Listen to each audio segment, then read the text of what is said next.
All right, family. Tuesday today, September the 1st, 2020. We have a dynamite show today. We're going to be talking about savings, financial freedom, and generational wealth. I have a special guest for you guys tonight, Eric Watson. He's with TE Coaching Solutions. We'll be talking about that and more when we come back.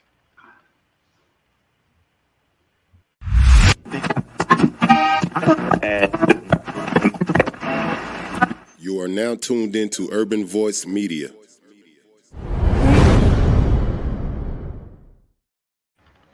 All right, we're going to jump right into this one. We're going to be talking about savings, financial freedom, and generational wealth. This evening, I have Mr. Eric Watson with E3 Coaching Solutions. How you doing, Eric? I'm wonderful. How about yourself, bro? Doing great, great. You are out of Bowie, Maryland, man. How's things up there in Maryland? Yes, sir. Yes, sir.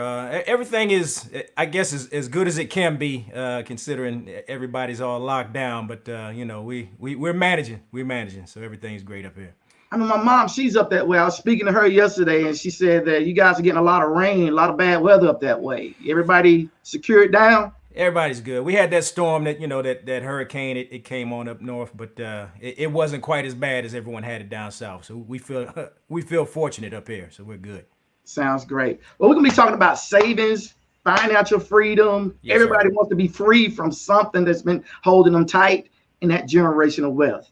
I was doing a little research on you and everything. I noticed that you have your own company called TE3 Coaching Solutions. Did I say that right? That is correct. Okay. Tell me a little bit about that.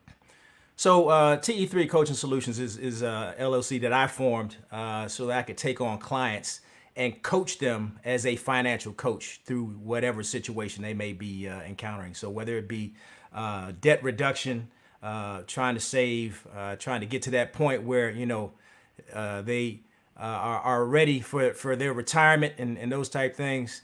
I coach people at a strategic level on how to get through a lot of the hurdles that they may encounter on the way. Eric, a lot of people, they think, if I go get me a savings account, and put money into the savings account, eventually that's going to build the bank for me to help me along the way of saving some type of equity to buy maybe some property, a home, or some land of some sort. Is there certain savings accounts people should look at and target?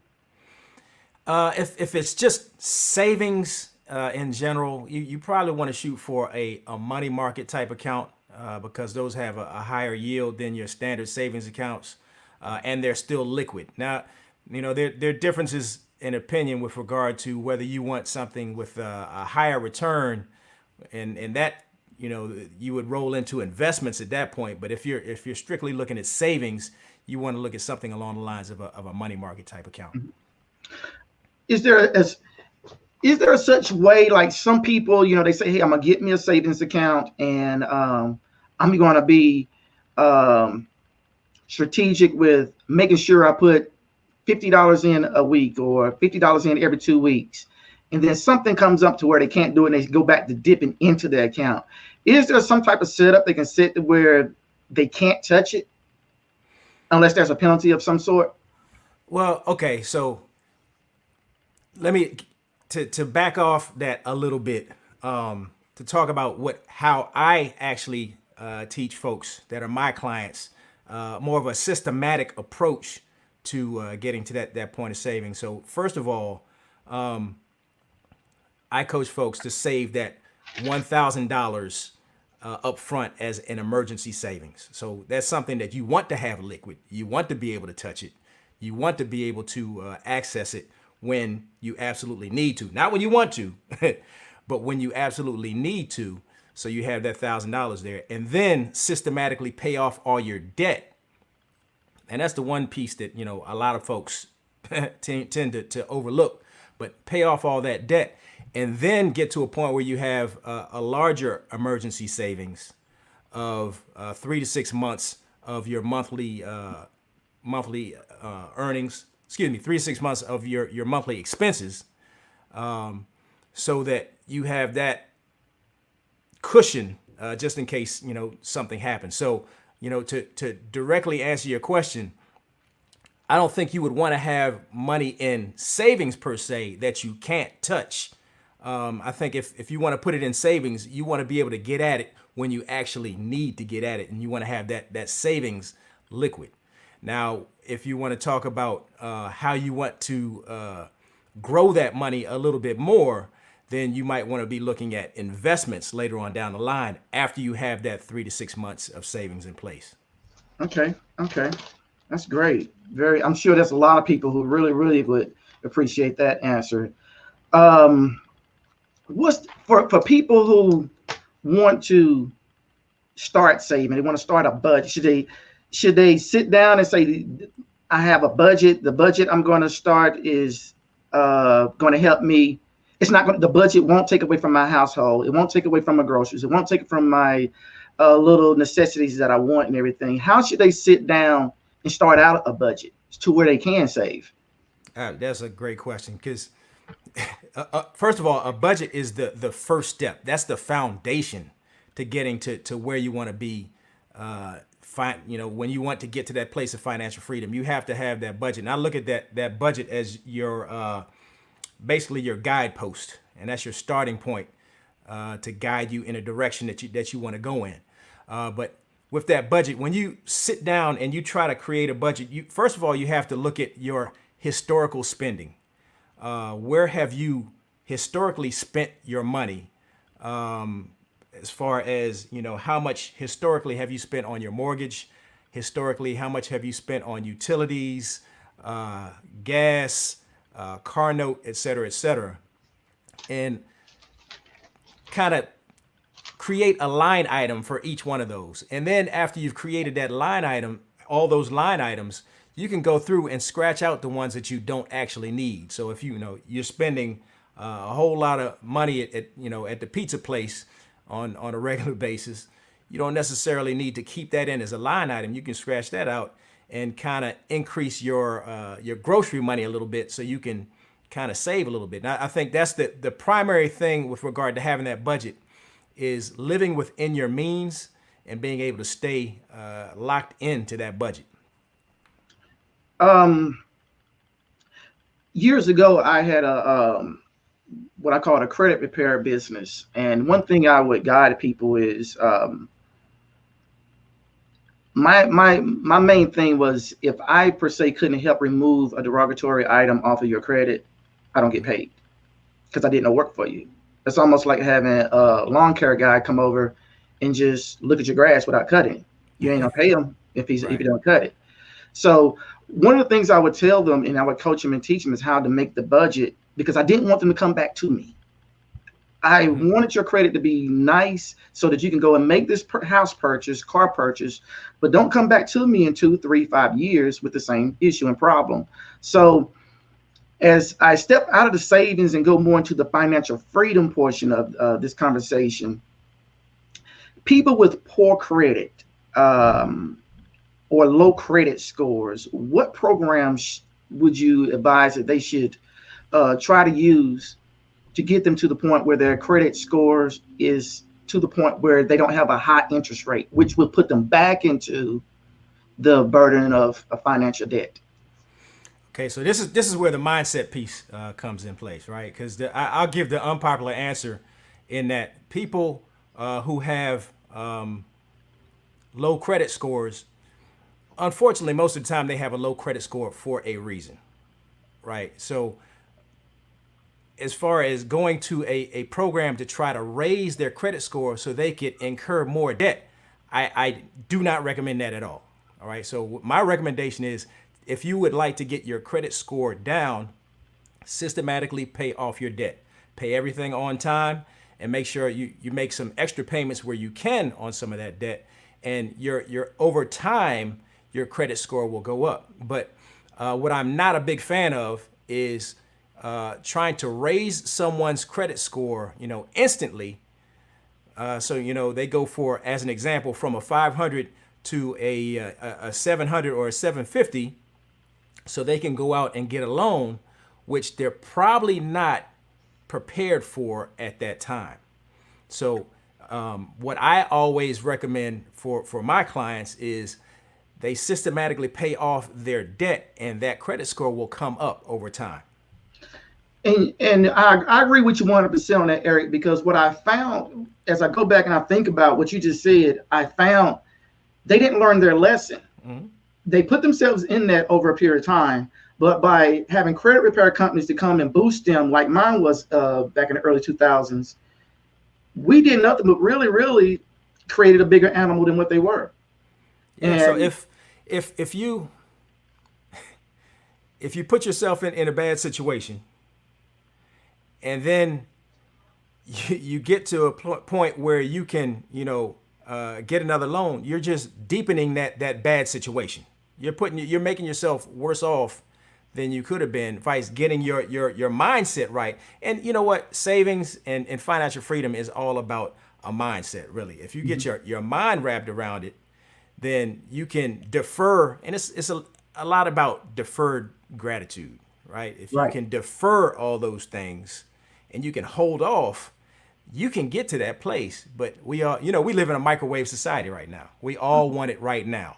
right, So if we can get beyond that right now type mentality, we can get to that point. But you don't want to go out and try to boost your credit score to create more debt. right, It's counterproductive. right. I understand you totally 100% on that one. Um,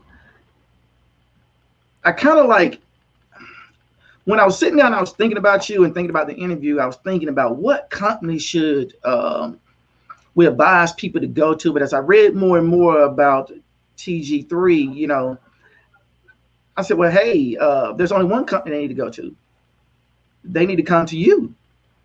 For people that are, I feel the people that really want to sit down and gather, because you said it in a nutshell, why go and add more debt on to what you've been doing? Mm-hmm. And don't get training on how to not do it again. Right. Because the headache you had last month, 6 months, a year ago, you're going to have it again in another year or so, And it takes especially if something discipline. catastrophic happens. Absolutely. Absolutely. And that's one thing that I was really concerned about for people. One of the questions was, how do a person know what type of um, mortgage or property loan to get, even though they feel right here and right now they can afford to pay $1,200 a month in mortgage or $2,800 a month in mortgage? How do they know specifically, hey, 5 years from now I know this was the best loan for me? How do they figure that out within the budget? Now, the first thing I'll say when we talk about, getting a mortgage, everyone's not ready to buy. And I know it is, everyone wants to own their own home. I get it.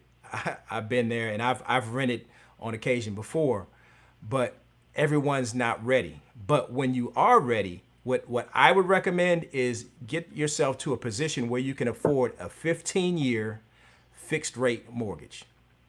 All right. You want to stay away from a lot of those adjustable rate mortgages because the rates will fluctuate up and down, and you never, life is like a box of chocolates, right? You never know what you're going to get. So you want to stick with something that you know in a fixed rate mortgage, and you want to get it down to where you can afford a 15-year mortgage, because you don't want to be paying on your house for the rest of your life. I know I eventually want to get to the point where I have my house paid off, and I'm a few years away, but I want to get to that point because I feel like I'll sleep a whole lot better in a house that's paid off. But I definitely recommend a 15-year fixed rate mortgage. If that is what you can afford, then that is what you should target when you're looking for your first home. Okay. For people that how should I say this? For people whose credit is, say, 700 plus, and they have a little bit of capital in the bank, when would be the appropriate time for them to buy? Is it a certain month, seasonal time to buy that's better than other seasons? I know houses typically move during the summers, but it's all dependent. It all depends on the cycles of the market at the time. whether it's a buyer's or a seller's market, and whether there's a large inventory or not. So that's all dependent on that particular situation as far as the timing goes. Let me backtrack for a minute, Eric.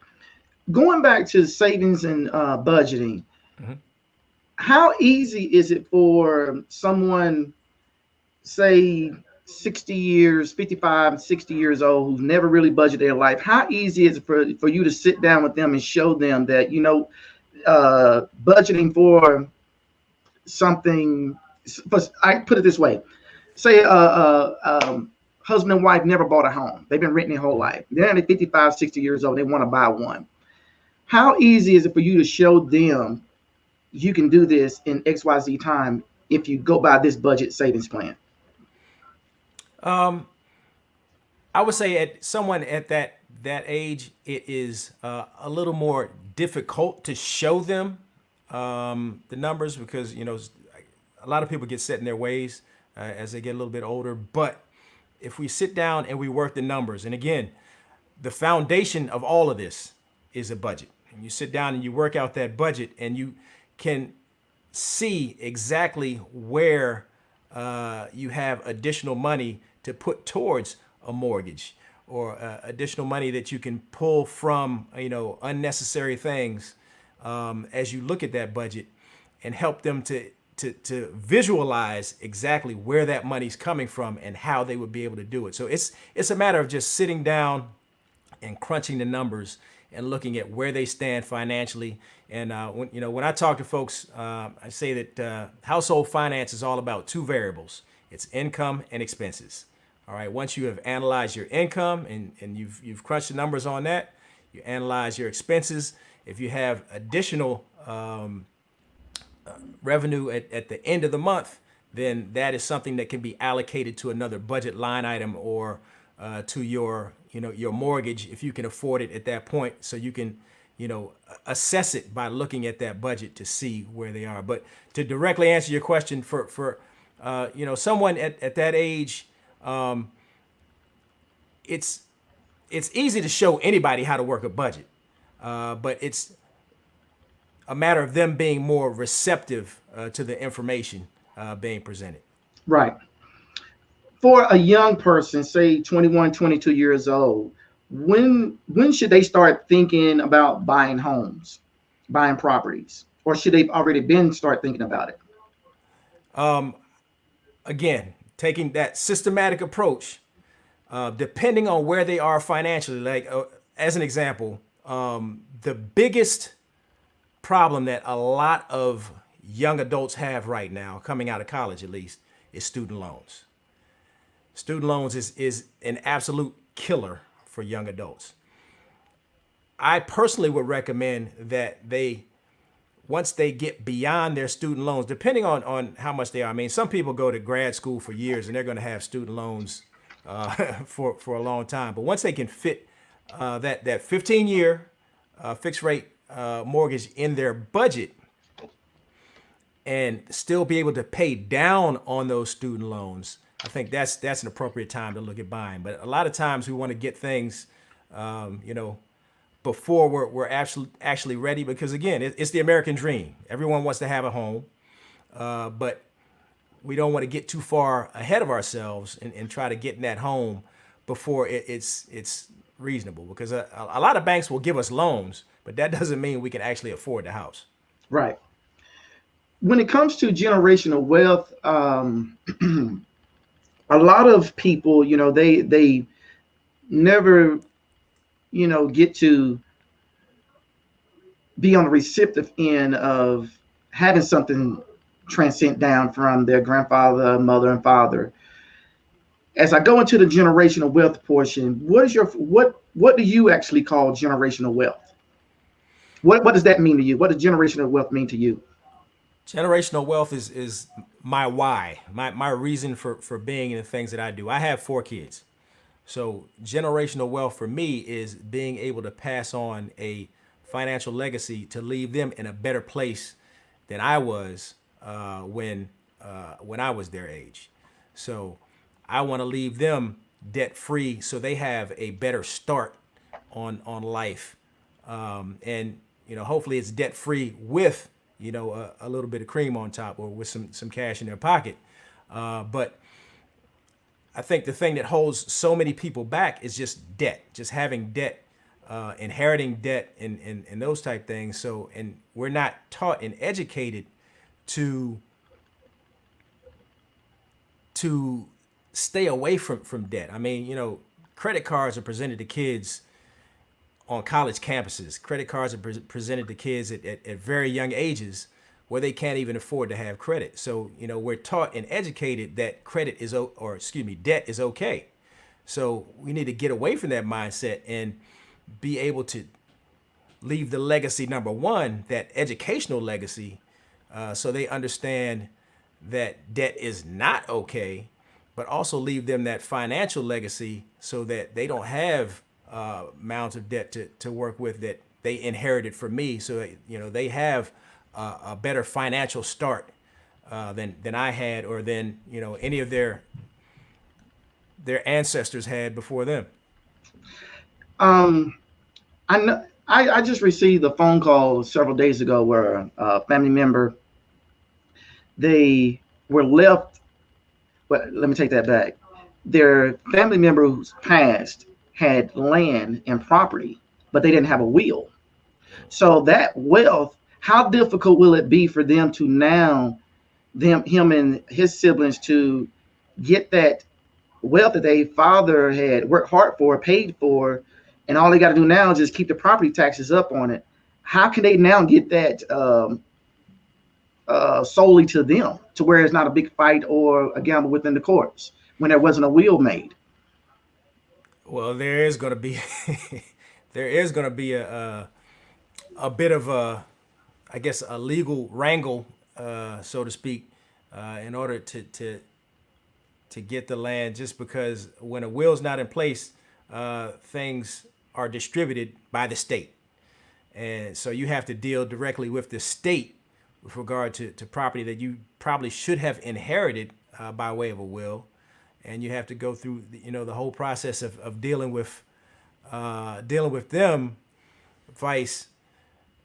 Bottom line, everybody needs to have a will, some type of will, estate plan, whatever the case may be. But if in a situation like that, they're going to have to deal with the legal aspect of the state. Now, they if there are no liens on the property and there's no other issues with regard to other debt that their father had, then it may not be that much of a problem, but it's still going to be a lot of hassle, unnecessary hassle, Right. to deal with that property. Right. And that was one of the things I advised to them, that, from this point forward, get a will.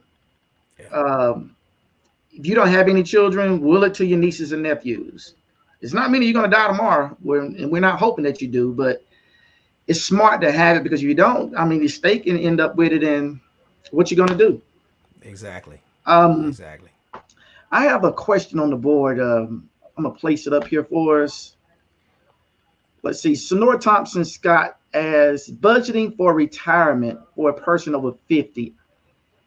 How do you, what's a strategy she should use? I guess that's what she's asking.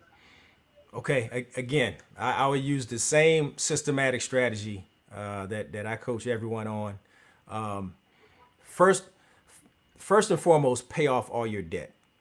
Okay. Now, and here's why I say that. A lot of people try to do too much, for lack of better terms.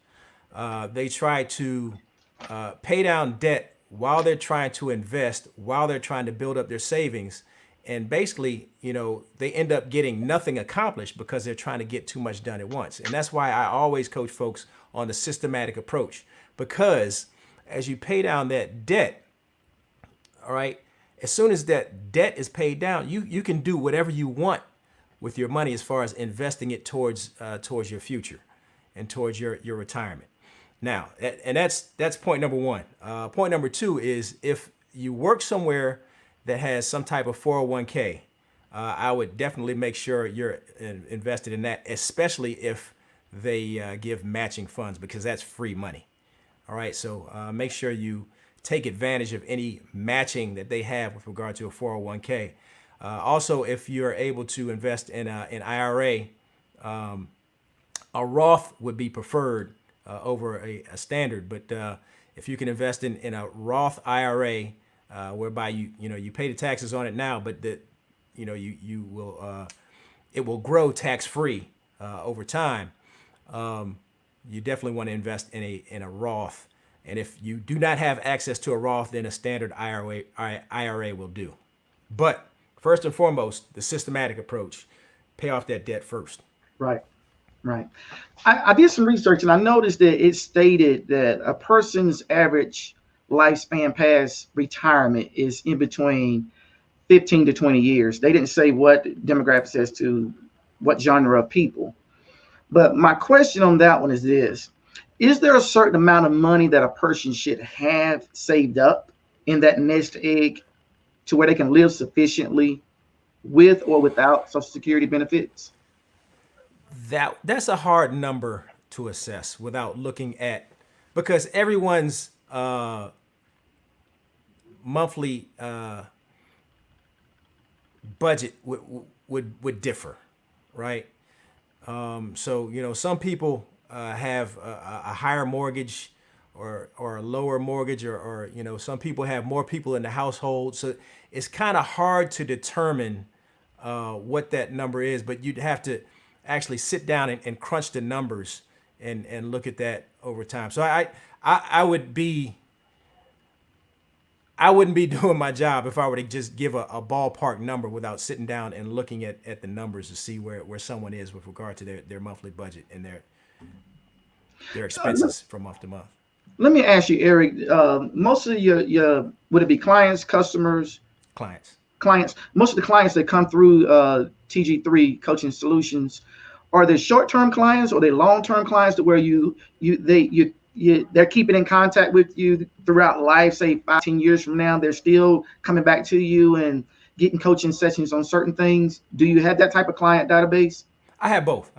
Long-term and short-term, because as a financial coach, I'm also their accountability partner, right? Mm-hmm. So I work with them to keep them in line, and for married couples, obviously they're, husband and wife, they are their accountability partners. But, for other folks that need assistance as far as keeping them on the right path, right? I work with them and consistently work with them month after month. So most of my clients, we meet on a monthly basis and continue working together over time. Again, that our first coaching session is all around that budget. And I can't say that enough. The budget is the foundation. That is square one. But after we have that budget in place, we talk about the strategies to get to where they need to be. And again, that can last for months, for years, if they're maintaining on that path. Okay. Well, I'll be moving back into the Charlotte, North Carolina area here soon. So most definitely, I'm going to be giving you a call, looking you up, and seeing if you can help me throughout some areas. There was another question. I think we kind of touched it, but I think that maybe the viewer missed it. It says, what is a good age to start a young child to save? There's no age at birth. I just say that. Start saving as early as possible. Now, obviously, the child is not going to have the income, right? So it's going to be the parent that has the income. So we're more dealing with the parent's situation than the child's situation, right? So again, the systematic approach for the parent: pay off that debt, get that emergency fund, and then start saving for that child's, whether it be college fund or future, and saving for retirement and those type things. But for the parent situation, make sure those first things are in place before you start looking at the child's savings. Here's a good question right here, Eric. It says, so they left a job and had funds in the company 401k plan. What should they do with that money now? So with a 401k, you could always roll it over into a new 401k or a different vehicle. What you don't want to do is withdraw that 401k. You want to leave that as your retirement money because there are significant penalties when you withdraw that money. So if you are, if the company, and honestly, if the company's 401k is doing well, you can leave it there and you still have access to it as a retirement vehicle. However, if you want something that you have a little more control over, you can roll it into another 401k that you can work directly with that's not associated with your old job. Okay, Eric, what about people who worked for a job now that we're going through the COVID and they got laid off and they decide to go a different route? Maybe they want to open their own business. So where would they look to put the 401k money if they didn't want to keep it in that company, in the old company? You can roll it into IRA. I believe you can roll I need to check on that, but I think you can roll that into another IRA or and I forgot the term for it, but it's not associated with the company, unassociated retirement plan without penalty. So would they do that through their bank, or is there a certain company they should go through and do that with? It would be through a broker, someone who works with mutual funds and retirement plans. Okay. What was it? It was another question on the screen. I think I skipped over it. Let's see. For people, that's what it was. For people who do have 401k, at what age would you say it would be appropriate for them to go ahead and pull it without having to pay penalties and interest? 59 and a half, I believe, is the current age to be able to withdraw without penalty. Okay. But again, it all depends on your financial situation. You may not want to start withdrawing at that point if you're still working. So you may want to continue to let it grow for to build that nest egg for later on when you do actually retire. Let me ask you, Eric, if say going back to leaving the money with the company that you're no longer with, if you leave the money at the 401k with the old company, can you still add to that 401k? I do not think so. And that would be something to check with regard to the company. But typically, once you sever ties with a company that's associated with that 401k, they don't allow you to further invest in it. But again, I would check with that company to see if they would allow any further investments in there. Awesome information. Awesome. Well, Eric, you're up in Bowie, Maryland. I have a lot of family members up there. If you want to give a shout out to your business and how people can reach you, the table's yours, brother. Okay. Again, the name of the company is TE3 Coaching Solutions. I am a financial coach, and again, I'll work with you through any type of situation, scenario you may be working through, whether it be debt reduction, trying to save for your future, trying to make sure you have that nest egg for your retirement. So you can just check me out. I have my Facebook page is at TE3 Coaching. So if you just go to TE3 Coaching, I'll pop up and you'll be able to see how to go ahead and schedule a time with me. You can reach me directly by phone at 760-822-8768. And just give me a call and we can schedule a time for, and with COVID going on, I do everything via Zoom nowadays. But we could schedule a time for a coaching session, and we can go from there just to make sure that your financial future is set and make sure that you and your family can live the good life as we move forward. Awesome. Before I let you go, Eric, I got one more question to give to you from a viewer. They says, can you purchase whole insurance policies for children in your family? I believe you can purchase whole life policies. However, I'm not a fan of whole life just because insurance, whole life does two things. It's kind of like an insurance policy and an investment. I think you get more bang for your buck if you invest in a term policy, and once that, whatever additional money you have left over after, you invest in that term, then you can invest that money into some other type of investment, whether it be a mutual fund or whatever the case may be, vice trying to have your insurance serve both roles, if that makes sense. Would it be, what about those insurance policies where people get them in their, they're paid in full? What should they do in reference to, like, a lot of people, they get them, if they're paid in full, they take the money off of it. Is that a wise thing for them to do? To take So when I get down to the fundamentals of insurance, I mean, insurance should be in place to replace some type of lost income. So if I were to pass away, my insurance should be enough to cover the income that I will no longer be producing for at least 5 or so years for my family, in addition to things like college funds, et cetera, et cetera. So, and that's why I don't get too much into the other insurance policies where, like you said, they're paid in full. So that's more of like an investment that's sitting there. But if you can withdraw that money without penalty and invest it somewhere else, I'm fairly certain you would get a higher return on your investment than with it sitting within that insurance policy.